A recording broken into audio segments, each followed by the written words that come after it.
ವಿರಾಮದ ನಂತರ ಜಾತಕ ಫಲ ಕಾರ್ಯಕ್ರಮಕ್ಕೆ ಮತ್ತೊಮ್ಮೆ ಸ್ವಾಗತ. ಶಾಸ್ತ್ರಿಗಳೇ, ಈ ದಿನ 12 ರಾಶಿಗಳ ಫಲಾಫಲ ಯಾವ ರೀತಿಯಾಗಿದೆ?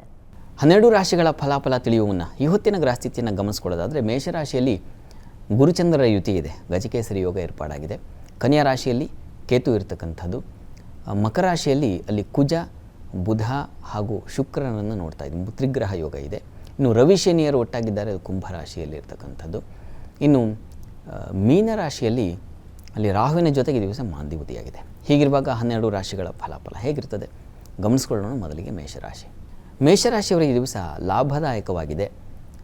ಗಜಕೇಸರಿ ಯೋಗ ಅಂದರೆ ಅದು ಆನೆ ಸಿಂಹಗಳ ಶಕ್ತಿಯನ್ನು ತುಂಬತಕ್ಕಂಥದ್ದು. ಹೀಗಾಗಿ ನಿಮ್ಮ ಕೆಲಸಗಳಲ್ಲಿ ಜಯ ಸಿಗುತ್ತೆ, ಹೋರಾಟದ ಸ್ವಭಾವ, ಒಂದು ಉತ್ಸಾಹ ಶಕ್ತಿ ಸಿಗುತ್ತೆ, ಚೆನ್ನಾಗಿದೆ.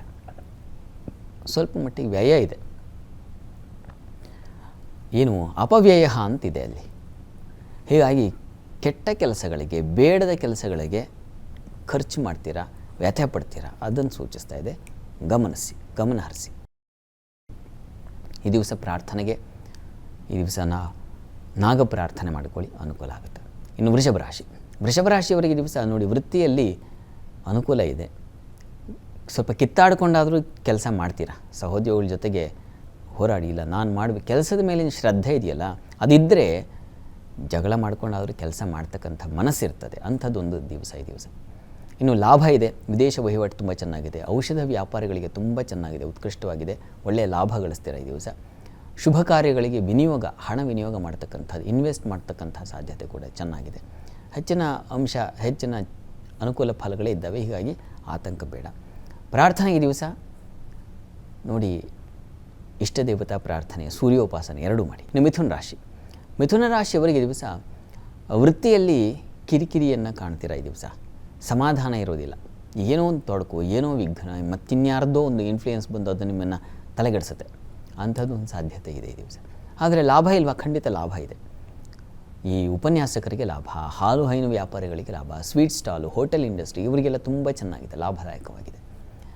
ಇನ್ನು ಈ ದಿವಸ ಈ ವೃತ್ತಿಯ ತೊಡಕಿನ ನಿವಾರಣೆಗೆ ಗಣಪತಿ ಸನ್ನಿಧಾನಕ್ಕೆ ಬೆಲ್ಲ ಸಮರ್ಪಣೆ ಮಾಡಿದ್ರೆ ಬಹಳ ಅನುಕೂಲ ಆಗುತ್ತೆ.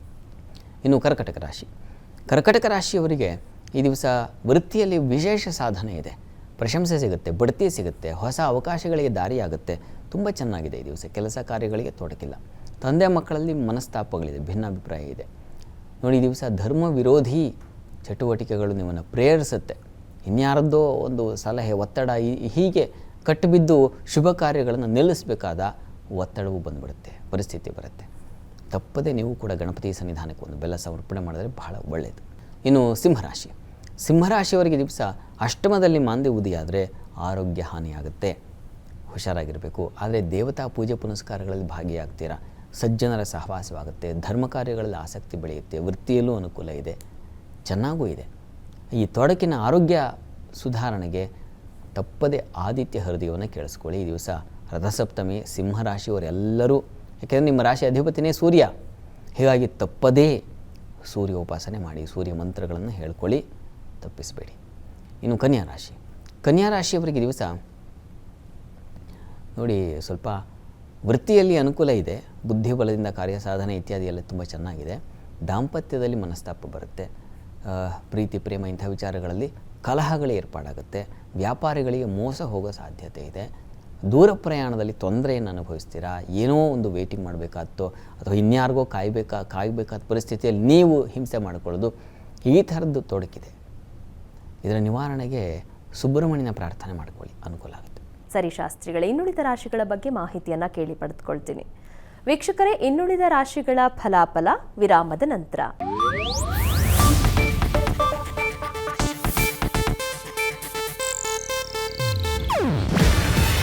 ಇದು ಏಷ್ಯಾನೆಟ್ ನ್ಯೂಸ್ ನೆಟ್ವರ್ಕ್ ಪ್ರಸ್ತುತಿ.